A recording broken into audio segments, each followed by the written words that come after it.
আমাদেরকে তারা বাধা দিয়েছে, কিন্তু তার সামনে দাঁড়িয়ে ছাত্র দলের গুন্ডারা, সন্ত্রাসীরা টোকাইয়ের মতো স্লোগান দিচ্ছিল, যেই ভাষায়, নোংরা ভাষাগুলোতে আপনারা দেখেছেন, তাদেরকে প্রতিহত কিন্তু করে নাই। তাহলে দেখেন প্রশাসন কাদের পক্ষে কাজ করছে। যে আমাদের যদি 100 জন থাকে আর অপরাধীরা যদি 1000 জন থাকে, আমাদের ইনশাল্লাহ ওই মনোবলটুকু আছে, অপরাধী 1000 জন হলেও তাদেরকে আমরা প্রতিহত করবো ইনশাল্লাহ।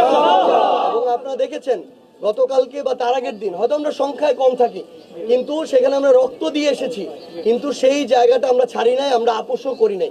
আমরা শুধু একটা কথা বলতে চাই যে বিএনপি যদি স্বৈরাচারের যে পূর্ববর্তী আমল, যেটা দ্বারা তারাও জুলুমের শিকার, সেটার পুনরাবৃত্তি না করতে চায়, তাহলে ছাত্রদল যেভাবে ধীরে ধীরে সন্ত্রাসী কায়দায় তাদের কার্যক্রম পরিচালনা শুরু করেছে এবং সন্ত্রাসী সংগঠন হওয়ার পথে পা বাড়াচ্ছে, এটাতে জনাব তারেক রহমানকে লাগাম টানতে হবে।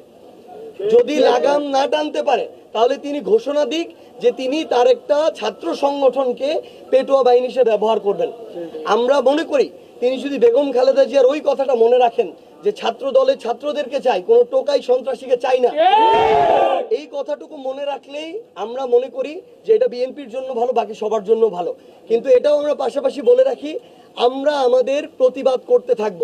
প্রতিবাদের ভাষা এক একজনের এক এক রকম হবে, জনগণ নির্ধারণ করবে, জনগণ কোনটা গ্রহণ করবে কোনটা করবে না। আপনার কোনো কথায় যদি দ্বিমত থাকে, আপনিও আপনার জায়গা থেকে দ্বিমত প্রকাশ করেন, সিদ্ধান্ত জনগণ নিবে যে জনগণ এই কথার সাথে একমত হয় কি হয় না। না, তারা তাদের জায়গা থেকে দলীয়ভাবে প্রতিবাদ জানিয়েছে, কিন্তু আমরা মনে করি যে এটা দল হিসেবে তো আমাদের একটা লড়াই, এবং এই লড়াইটা আমাদের লড়তে হবে। এর মধ্য দিয়ে আমরা দল হিসেবে আরো পরিণত হব, আরো সুসংগঠিত হব, আরো বড় হব। প্রশাসনের ভূমিকাটা, এবং আমরা ওই লড়াইটা করতে চাই।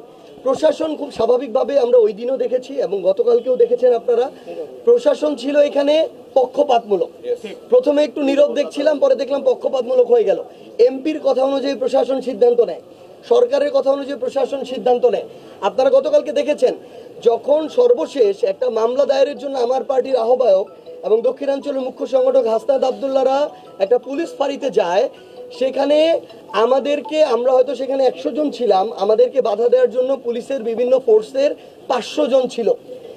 আমাদেরকে তারা বাধা দিয়েছে, আমাদের 5 জনের একটা প্রতিনিধি দল গিয়েছে, কিন্তু তার সামনে দাঁড়িয়ে ছাত্র দলের গুন্ডারা, সন্ত্রাসীরা, যারা রক্তাক্ত করেছে আমাদেরকে, আমাদের ভাইয়ের চোখ কেড়ে নিয়েছে, তারা যে মানে টোকাইয়ের মতো স্লোগান দিচ্ছিল, যেই ভাষায়, নোংরা ভাষাগুলোতে আপনারা দেখেছেন, তাদেরকে প্রতিহত কিন্তু করে নাই।